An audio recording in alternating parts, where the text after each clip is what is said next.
বন্ধুরা আজকে খাবো আমরা বিস্কুট বা বিস্কুট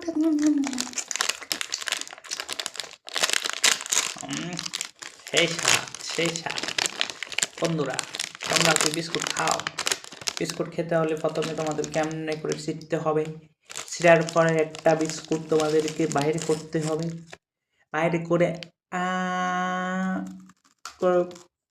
কামড় দিতে হবে। সেই স্বাদ। কামড় দেওয়ার পরে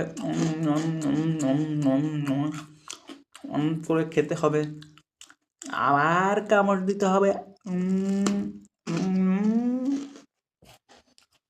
সেই স্বাদ বন্ধুরা, সেই স্বাদ। তোমরাও যদি আমার মতো বিস্কুট খেতে চাও, বিস্কুট খাওয়া শিখতে চাও, তাহলে আমার চ্যানেলে সাবস্ক্রাইব করো, একটা লাইক করো, পারলে একটা কমেন্ট করো, আর না পারলে আমার ভিডিওটা দেখে চলে যাও। Thank you, bye by.